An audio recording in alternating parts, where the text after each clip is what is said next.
듣기만 해도 산업과 기업이 저절로 이해된다. 최고의 애널리스트와 제야의 고수들에게 직접 듣는 투자 세미나 와이즈 클럽. 고정 댓글을 타고 오세요. 근데 이제 또 하나 고민거리가 앞에서 잠깐 이제 고령화. 네. 그러니까 물론 비우호적 요인이 맞지만 그거는 10년 뒤, 20년 뒤에 고민해볼 문제다라고 말씀을 해주셨고 네. 요즘에 그러니까 예전에도 항상 초품화. 네. 초등학교를 품은 단지가 가장 이게 가치가 있고 이랬지 않습니까? 네. 근데 이제는 학령 인구, 네. 학생 자체가 이제 줄어들다 보니까 초등학교 서울에서도 학생이 없어갖고 무슨 뭐 반을 없애고 학교를 없앤다고 하는데 맞아요. 이제 아파트를 그러면 고르는 기준 자체가 달라지는 것 아니냐 이런 얘기 나오잖아요. 이게 참 또 참 쉽지가 않은 게 뭐냐면은 네네네. 자, 지금 입시 경쟁률이 예. 예전에 비해서 훨씬 낮잖아요. 네. 그러니까 예를 들면 70년생, 71년생이 숫자로는 가장 많았습니다. 네네. 그때가 입시 경쟁률이 가장 셌어요. 음. 자, 그럼 인구가 이제 계속 젊은 층이 줄어드니까 그러면 뭐 서울에 있는 대학교 들어가 훨씬 더 쉽겠네 하지만 그런가요? 아니죠. 네네. 그러니까 언뜻 봤을 때는 그럴까 실제로는 더 힘들어졌습니다. 더 힘들어졌어요. 몰리는 곳으로 계속 몰리고. 그렇죠. 왜냐하면 또 선행 학습을 시키고 아주 어렸을 때부터. 네네네. 예, 그리고 이제는 어떻게 보면 사는 동네가 좀 나를 증명하는 그런 시대가 돼버렸잖아요, 이제는. 그러니까 얼마 전에 그 사교육비 통계도 또 나오긴 했습니다만 네. 1인당 사교육비는 또 계속 사상 최고, 그럼요. 전체 사교육비도 또 계속 사상 최고. 맞아요. 근데 학령 인구는 줄지만 그렇죠. 사교육비는 계속 올라가는 것처럼 그렇죠. 아이들은 줄어도. 네. 왜 불안하니까. 미래가 자꾸 불안하니까 더더욱 또 아이들을 죄고 공부를 시키는 거죠. 그래서 당장은 저는 이런 학군에 대한 이런 수요 자체가 저는 없어지고 그럴 것 같지는 않아요. 학군 수요는 큰 변화가 없을 것으로. 아니요, 변화가 있긴 하겠지만은 네. 그게 당장 뭐 문제가 돼서 아파트 가격에 악영향을 미치고 이 정도 수준은 아닐 거라는 거죠. 아. 네. 그러니까 아주 서서히. 네. 하지만 그러니까 예를 들어서 어느 정도 있는 가정들 같은 경우는 내 동네 부자 동네에 살고 싶어 하거든요. 그러니까 이런 수요들이 다 있기 때문에 그리고 부자 동네에서 학군이 또 좋은 곳들이 있고 그러니까 네네. 그런 거에 대한 수요는 저는 여전히 앞으로도 지속이 될 거다. 그리고 학군이 어디가 좋은지 안 좋은지도 리치고에서 다 볼 수 있다. 네, 전국 기준으로 다 볼 수 있습니다. 그것도 이제 그 학업 성취도 평가 순위 막 이런 것도 거기 들어가 있어요? 예, 그게 이제 뭐냐면 여기 이제 보시면 랭킹에서 이제 학군 랭킹 들어가면 되는데 네네. 종류별로 다 볼 수 있어요. 예를 들면 뭐 저기 화면에도 지금 나오는데 예. 초등학교 기준으로 중학교 기준으로 예를 들면 중학교 기준으로 중학교 학부모가 되게 중요하잖아요. 네. 특목고나 자사고 진학률이 높은데 알고 싶다. 아. 그럼 누르면 되고 외고 진학률 높은데 알고 싶다. 누르면 되는데 외고 진학률 기준으로 볼게요. 자, 이렇게 봤을 때 전국에서 학생 수가 500명인 이상이면서 외국어 고등학교를 가장 많이 보내는 중학교가 어디예요? 지금 안양시 동안구 호계동의 대한여자중학교 여기가 거의 18% 정도 됩니다. 그리고 과천의 중앙동 과천중학교, 과천의 또 과천문헌중학교. 그러니까 이런 곳들은 집값이 어떻게 될까? 이 중학교로 보낼 수 있는. 인근은. 네. 그리고 여기서 이제 뭐 이거 학생 수를 바꿀 수 있고요. 네, 다양한 방법으로 다 보실 수 있습니다. 또 예를 들면 외국어 지금 해외 대학교 또 진학 많이 하잖아요. 네. 해외 대학교를 많이 보내는 고등학교가 어딘지 안 궁금하세요? 전 저건 궁금하시죠? 저런 데이터가 있었어요? 자, 그럼 해외 대학교를 많이 보낸 데가 어디냐? 네. 자, 이렇게 보시면 용인시 처인구에 있는 용인 한국 외국어 대학교 부서 고등학교. 여기가 해외 대학교 진학률이 10%. 외대 부설고등학교. 네, 여기가 전국 1등이고요. 그 다음에 4년제 대학교를 보내는 비율도 한 4% 정도 됩니다. 야, 특이한 데이터도 다 있네요. 네, 저기 이제 뭐 교육부라든지 이제 교육청 이런 데이터들을 다 이제 막 싹 다 끌어오고 맞습니다. 막 가공하시고. 네.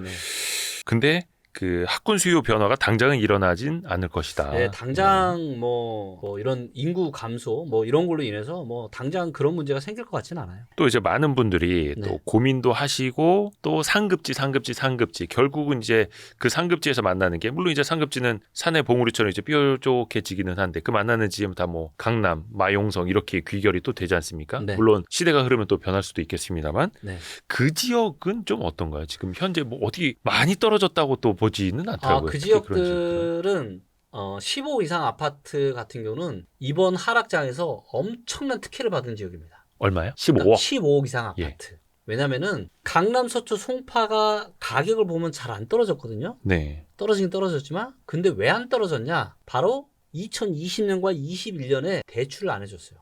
아, 당시에 그러니까 뭔가 오버해서 펌핑된 게 없으니. 그러니까 지난 정부 정책이 2019년 12월 20 며칠에 이게 통과가 됐는데 네. 뭐냐? 15억 이상 아파트는 대출 10원도 해주지 마라. 어. 그러니까 전부 다 현찰만 샀어요. 언제? 2020년, 21년 그 코로나 시기에 15억짜리 이상 아파트를 전부 다 현찰만 주고 샀어요. 근데 최근에 부동산이 하락한 가장 큰 원인이 뭐예요? 급격한 금리 인상으로 인한 대출이자 부담. 근데 그 사람들은 전부 다 현금 무자. 현금만 샀으니까 어. 매물로 내놓을 이유가 있어요, 없어요? 없죠. 없죠. 그러니까 다급한 게 아니고. 예. 그러면 낙폭도 거의 적었었던 거네요. 그래서 덜 떨어졌다. 강남, 수도, 송파사 아니라. 근데 결국에 모든 것은 다시 본질적인 가치로 회귀하게 돼 있어요. 또 이것도 차트로 보여드릴게요. 강남이 예. 지금 얼마나 비싼지를 보여드릴게요. 이거는 절대로 이거는 떠받쳐 줄 수 없는 가격이라고 저는 보고 있고요. 물론 비싼 거는 압니다만 또 우리나라 국민 중에서 또 강남에서 살 수 있을 정도의 재력을 가진 사람들은 또 있지 않느냐 또 이런 반론이 있죠. 나오니까요. 있어요. 근데 이미 그런 사람 다 갖고 있잖아요. 아니 뭔가 신규 수요가 일어나서 아, 사줘야 가격이 더 올라가고 하는 건데 이미 아니 부자들은 이미 다 갖고 있다니까요. 몇 채씩 갖고 있어요. 자 이게 보시면 강남도 이렇게 사이클을 그리잖아요. 주택구입부담 지수가. 예, 별로 안 내려왔네요. 672였습니다. 이 금리가 터지기 전에 고점이. 네, 그리고 저점이 얼마였냐? 317이었습니다. 400이 안 됐어요. 예, 지금 얼마냐? 690입니다. 지금 강남구의 아파트 평균 지금 한 채 살려면 한 달에 690만 원씩 대출이자 내야 되는 거예요. 와. 원리금 상환. 예, 너무 부담스럽죠. 역사적으로 봐도 아주 비싸고. 자, 근데 2008년 금융위기 이후로도 계속 떨어졌잖아요. 네, 근데 지금 왜 안 떨어질 거라고 생각하세요? 그때보다 인구 구조도 더 안 좋은데 가계부채도 많고. 근데 안 떨어진 이유는 뭐다? 코로나 시기에 대출을 안 해줬기 때문에 그냥 버티고 있는 거예요 지금. 그러니까 주식으로 따지면 반대 매매가 거의 안 나왔기 때문에 아 그렇죠. 저런 급락은 없었다. 맞습니다. 근데 추가로 그걸 더 사서 막 뒷받침해주거나 더 밀어올릴 수 있는 수요는 별로 없다. 없죠. 그러면 이제 어느 정도 아까도 말씀 중에 허리 정도까지 가격이 내려오면은 이제 아주 좋은 기회가 된다라고 말씀을 해주셨는데 네. 이건 어떻게 봐야 될까요? 강남 서초 송파 또 마용성까지 네. 허리 부근까지 내려오길 기다리는 건 네. 감나무 밑에서 이제 입 벌리고 있는 거 같은 느낌일지 아니면 네. 실제로 허리까지도 내려오게 될지요. 그럴 가능성이 아주 높죠. 내려올 수 있다. 아 그럼요. 어떻게 해요? 어떻게 내려올 수 있을까요? 여기는 반대 매매에 맞는 것도 아닐 테고. 근데 이제 이미 굉장히 경기가 좋지 않고 더 이상 이런 거예요. 자 만약에 지금 서초 강남 서초가 안 떨어진다는 얘기는 뭐냐면 이쪽에도 지금 매물이 줄어야 되겠죠. 팔 사람이 없으니까. 네. 자, 근데 데이터를 좀 볼게요. 거래에 들어가시면 예. 요 파란색이 매물량이에요. 매물량 역사상 최대죠? 네. 제일 많죠? 네. 막대 그래프, 보라색 막대 그래프 거래량인데 거래량 거의 없죠. 자, 팔 사람은 꽉 차 있는데 살 사람은 없으니까 지금 거래가 거의 없습니다.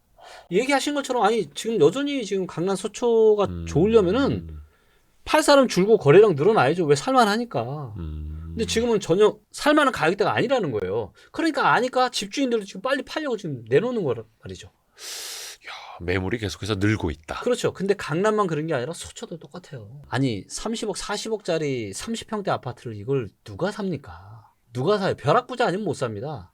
물론 지금까지 30억, 40억까지 만들어 놓긴 했습니다만 네. 거기에서 추가로 더 밀어올리면서 살만한 여력은 없다. 더 명심하세요. 여러분들 여기서 더 못 갑니다. 더 못 가요. 마용성도 마찬가지입니까? 똑같죠.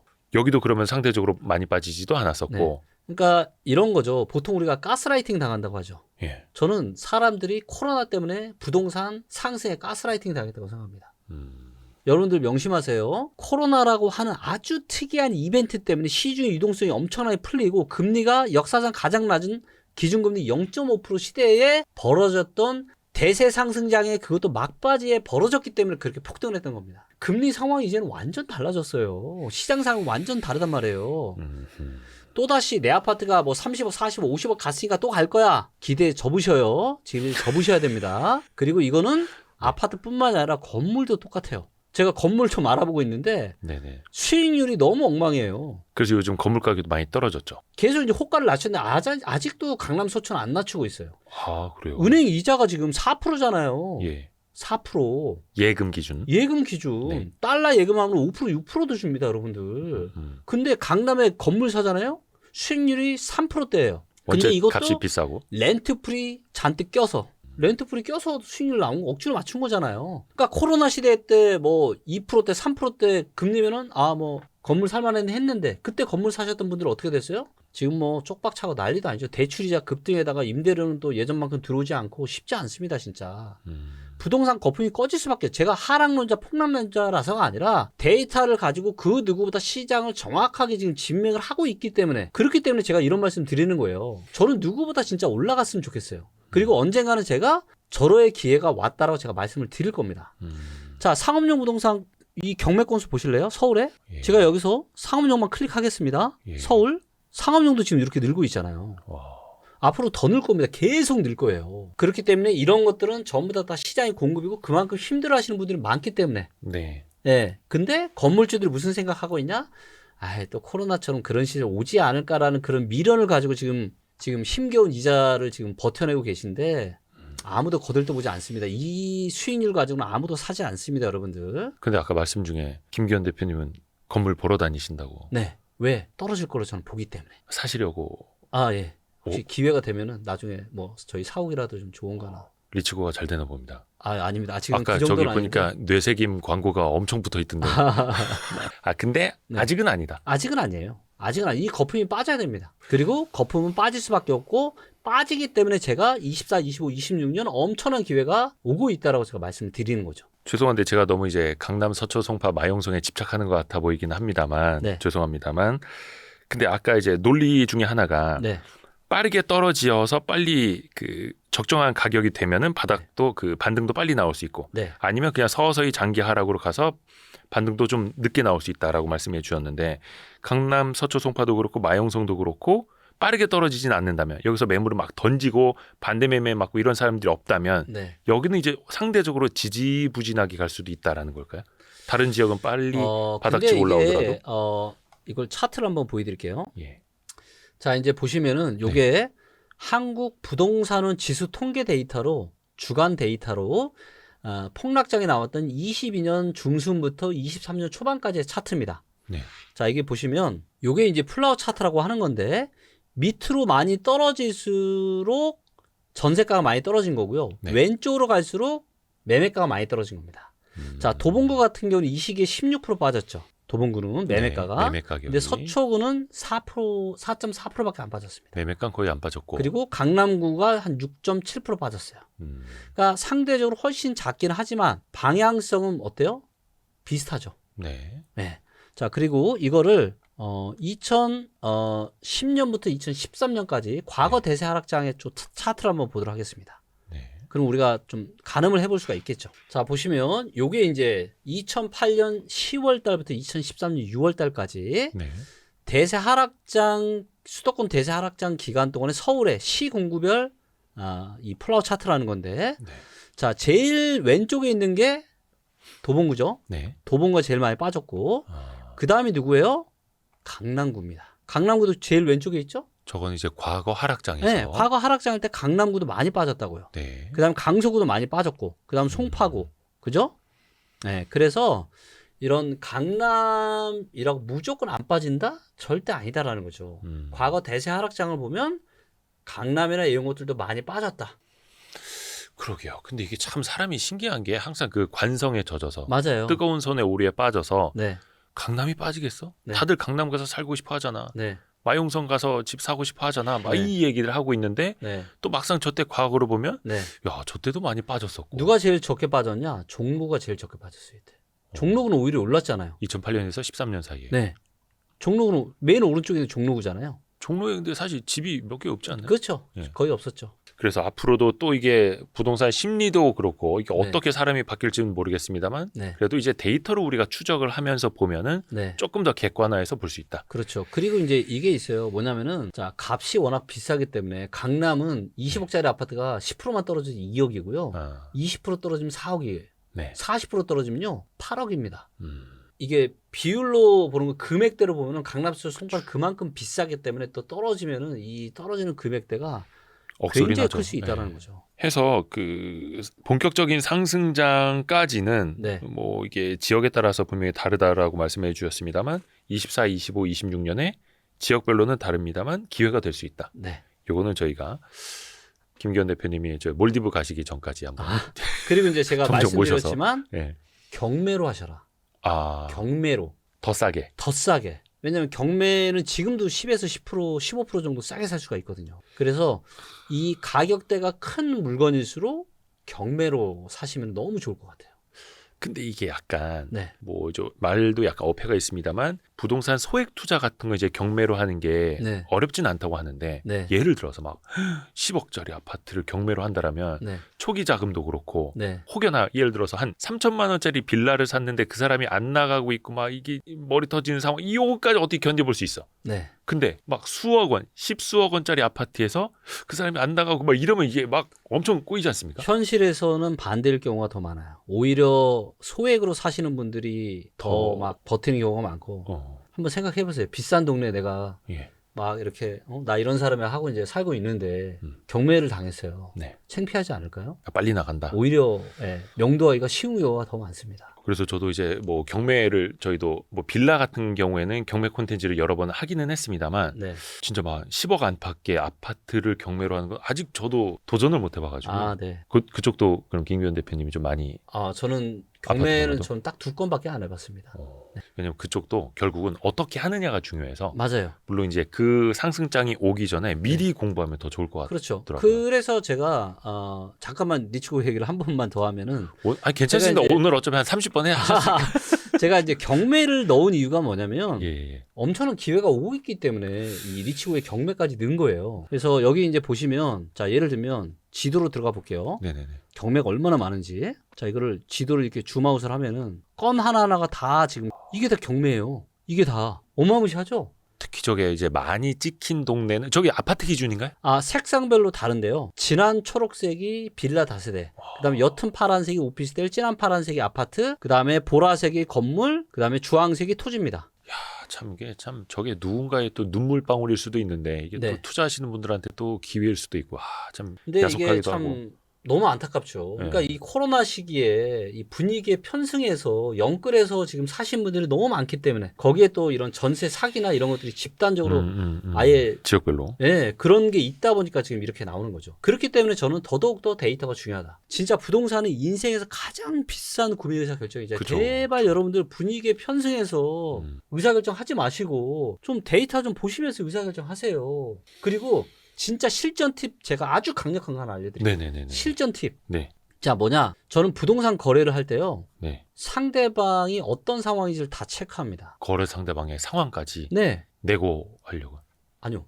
가격은 정해져 있고 사는 사람 있고 파는 사람 있고 물론 둘 다 이득 볼 가능성도 높지만 네. 둘 중에 한 명은 혹을 가능성이 많겠죠. 왜? 이걸 파는 사람은 지금이 고점이라고 생각해서 파는 거고 사는 사람은 앞으로 더 올라갈 게 있기 때문에 사는 거잖아요. 네. 근데 파는 사람은 내가 틀릴 수 있다는 생각해요? 사는 사람은 내가 틀릴 수 있다는 생각을 해요? 20년, 21년에 그 고점에 금리 쌌을 때 지산 뭐 하고 생활학 숙박시장 분양받고 상가 분양받고 아파트 연끌에 사신 분들은 자기가 고점에 잡을 거라고 생각을 이만큼이라도 했겠냐고요. 안 하죠. 안 했겠죠. 저는 항상 그러세요. 나도 호구될 수 있다. 그래서 내 거래 상대방은 왜 지금 사려고 하는지 팔려고 하는지를 항상 생각합니다. 왜? 둘 중에 한 명은 호구니까. 자, 그래서 저는 뭘 좋아하느냐. 자, 예를 들어서 제가 우리 둘이 부동산을 제가 매수하고 파신다라고 볼게요. 네. 자, 파시는데 이미 보니까 등기부등본 보니까 몇 년 전에 사서 이득을 많이 보셨어. 네. 이미 이득을 많이 보셨어요. 네네네. 근데 제가 사는 사람의 입장이에요.